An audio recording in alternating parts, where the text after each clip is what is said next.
Hi, this is Jim Lang, and I'd like to talk for a minute about the origin of this report and why I wrote this report. So I do have a daughter, Erica, who has dysautonomia, which is a problem with her autonomic nervous system. That is the system that does things that we don't even think about that happen and affect automatically, things like our heartbeat, our blood pressure.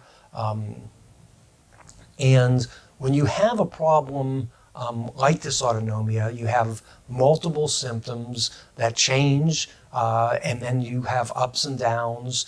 So before she really developed this, she was a very bright kid.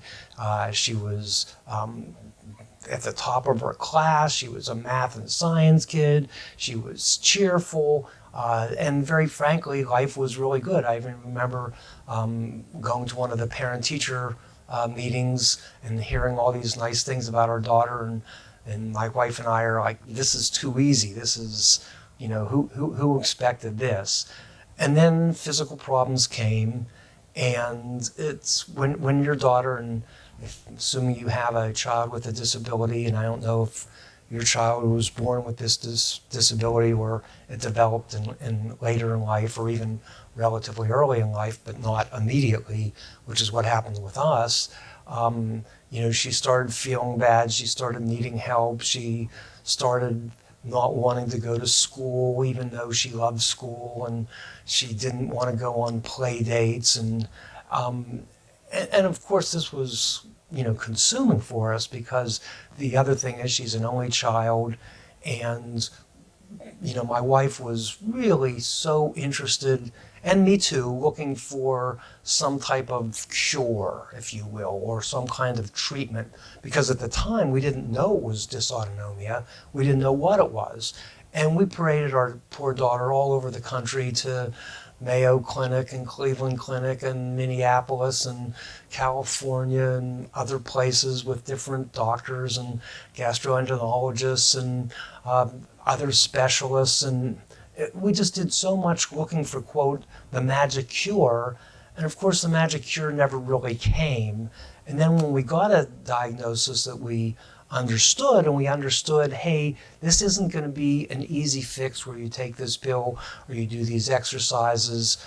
This is a condition that, unless they come up with a miracle cure or something much different than what we have right now, or maybe the course of the problem changes, that basically we have a child with a disability that will likely last her entire life.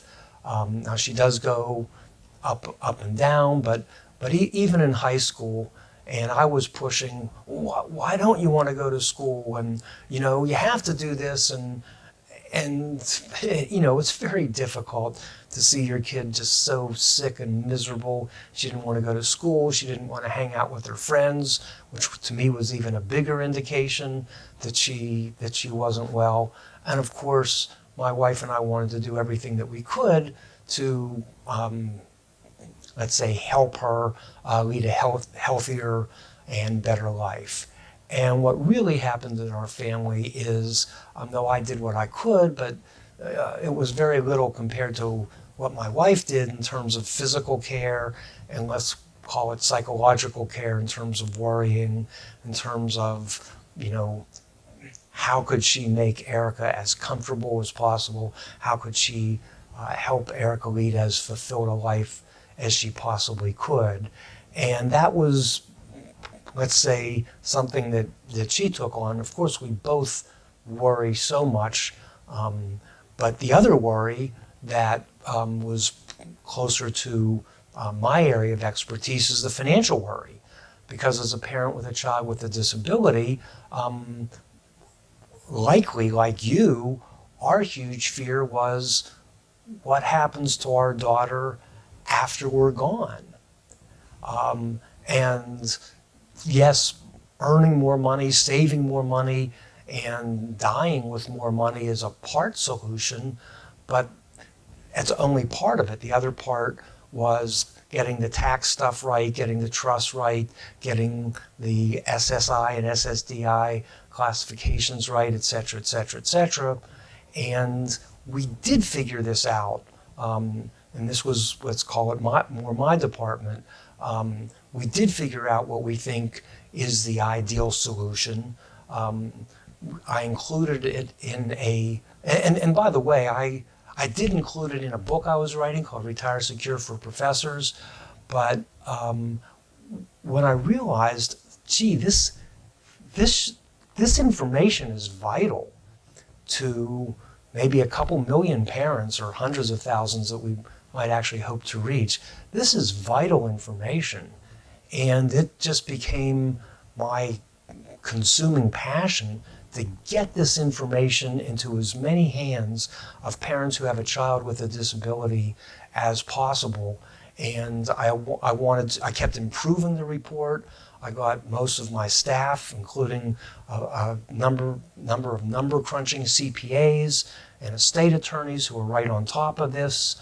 I was able to team up with Julia Steinbacher, who is an estate attorney. Well, I'm an estate attorney too, but I didn't do hundreds and hundreds of estate plans for parents with a child with a disability. She substantially added to the report, and now I'm very happy with the report. We have a one-page version, the full-page version, and I want to get this out to everybody and to not only just get it out, but actually want people to read it and implement some of the strategies. So that is kind of my why of how this thing came about. And if you are a parent with a child with a disability, I would urge you, please take this information seriously. I tried to make the report as understandable as possible by its nature. It's not necessarily easy reading, but it can make an enormous difference in your life and the life of your child. So I do encourage you, take some time, focus on some of the things that you can do, or perhaps that you can do with the help of a professional, and enjoy the fruits, if you will, of, let's say, less worry for you during your life and a much better life for your child after we're gone. Thank you.